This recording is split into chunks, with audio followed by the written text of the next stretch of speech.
గర్భిణీ స్త్రీలు ఎక్కడ కనిపించినా ఈ ఆటో అక్కడే ఆగుతుంది.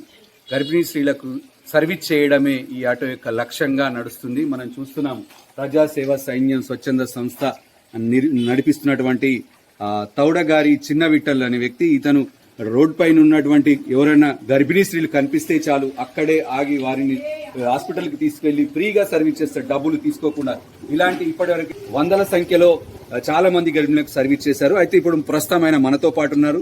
ఆయన అడిగి తెలుసుకుందాం ఎప్పటి నుంచి సర్వీస్ చేస్తున్నాడు, ఇప్పటివరకు ఎంతమంది గర్భిణీ స్త్రీలను వారి గమ్యస్థానాలకు చేర్చారు, అదే 65 సంవత్సరాలు పైబడిన వృద్ధులకు కూడా ఆయన సర్వీస్ చేస్తున్నాడు. ఆయన కూడా అడిగి తెలుసుకుందాం. చెప్పండి, మీరు ఈ సర్వీస్ చేయాలనే ఆలోచన మీకు ఎప్పుడు వచ్చింది, ఎప్పటి నుంచి చేస్తున్నారు? ఈ సర్వీస్ చేయాలనే ఆలోచన నాకు ఎప్పుడు వచ్చిందంటే, వాస్తవం చెప్పాలంటే 2020 కరోనా సమయం నుంచి ఈ ఆలోచన విధానం నా మనసులో వచ్చింది. అప్పటి నుంచి ఇప్పటి వరకు కూడా నేను ఇలాంటి సేవా కార్యక్రమాలు చేస్తూనే ఉంటాను. ఎంతోమంది వృద్ధులు ఉంటారు, 60 సంవత్సరాలు పైబడిన వృద్ధులు, గర్భిణీ స్త్రీలు, నిరుపేదలు వాళ్ళు ఉంటారు. వాళ్ళకు మా ఆటోలో ఈ నిజామాబాద్లో ఎక్కడైనా కానీ ఉచిత ప్రయాణ సౌకర్యం కల్పిస్తాం. ఎంతోమందికి ప్రభుత్వ ఆసుపత్రికి తీసుకెళ్లడం, అక్కడ ట్రీట్మెంట్ చేయడం, ప్రతిమరాజు మేడం గారితో మాట్లాడడం, పెద్ద పెద్ద ఆపరేషన్లు చేయించడం, అటువంటి చేయించి వాళ్ళకి అక్కడ అడ్మిట్ చేయించడం, అక్కడ నుంచి మళ్ళీ వాళ్ళ ఇంటి దగ్గర డ్రాప్ చేయడం, ఇలాంటి కార్యక్రమాలు మేము చాలా చేస్తూనే ఉంటాం. ఇప్పటివరకు ఎంతమంది సర్వీస్ చేశారండి? మేము దాదాపుగా వాస్తవం చెప్పాలంటే 100 మందికి పైగా ఎక్కువనే చేస్తాం. నేను దాదాపుగా చెప్తున్నది, ఇంకా చాలా మంది ఉంటారు. దాదాపుగా మీకు చెప్పేది మాత్రం అట్లా.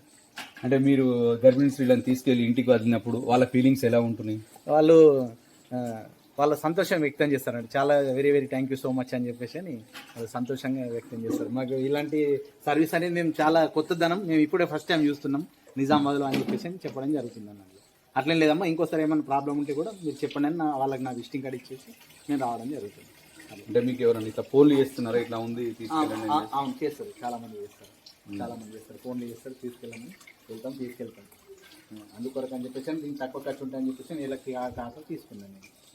అట్లా ఎలక్ట్రిక్ ఆటోకి ఎంత ఖర్చు వస్తుంది డైలీ అంటే ఇది ఛార్జింగ్ కాబట్టి మనకు పర్ మంత్లీ వచ్చేసి నాకు 1500 పవర్ బిల్ వస్తుంది. అదే డీజిల్ ఆటో కనుక ప్రతిరోజు ఒక 400 రూపాయల డీజిల్ పోయాల్సి వస్తుంది డీజిల్ ఆటోకి. అయితే ఇది ఎలక్ట్రిక్ కాబట్టి డైలీ ఒక 50-60 రూపాయలు పవర్ వస్తుంది దీనికి. అంటే పర్ మంత్లీ వచ్చేసి మనకు 1500 రూపీస్ వస్తుంది దీనికి పర్ మంత్. దీంతో సర్వీస్ చేయడానికి ఎక్కువ స్కోప్ దొరుకుతుంది. అది అంటే ఇంకా ఇలాంటి కార్యక్రమాలు ఇంకా ముందు సాగించే అవకాశం ఉందా? ఇంకే ఇంప్లిమెంటేషన్ ఎక్కడ వరకు వెళ్ళొచ్చు? అవునవును, ఇంకా ముందు కూడా ఇంకా చాలా బ్రహ్మాండంగా చేస్తాం. ఎందుకంటే సేవ చేయడం అంటే నాకు చాలా ఇష్టం. 2007-2008 మెంబర్ ఆఫ్ పార్లమెంట్ మధుఎస్కి గౌడ్తో కూడా నేను ఉత్తమ సేవ పురస్కార్ అవార్డు అందుకున్నా, 10,000 చెక్ కూడా అందుకున్న రోజు కూడా ఉంది.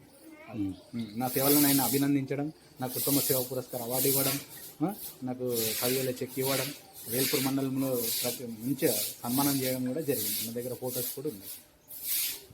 ఇంకా కోటపాటి నరసింహనాయుడు గారు చేశారు, మన జిల్లా జడ్జి గారు కుంతల సునీత మేడం గారు, పద్మావతి మేడం గారు, కోటపాటి నరసింహనాయుడు గారు, వీళ్ళందరి చేతుల మీద కూడా నేను అవార్డులు కూడా అందుకోవడం జరిగింది. అయితే ఇప్పటివరకు గత 4 సంవత్సరాలుగా నిర్వీర్యంగా తన సేవలను కొనసాగిస్తున్నారు. ఇక ముందు కూడా నాకు సేవలు కొనసాగుతాయి. గర్భిణీ స్త్రీలు ఎక్కడ ఉన్నా కానీ వాళ్ళు ఫోన్ చేస్తే చాలు క్షణాల్లో వెళ్ళి వాళ్ళ సమస్యను వారికి హాస్పిటల్ చేర్చడానికి, హాస్పిటల్ నుంచి ఇంటికి వెళ్ళడానికి కూడా సర్వీస్ ఇస్తున్నానని చెప్పేసి విఠల్ చెప్తున్న పరిస్థితి.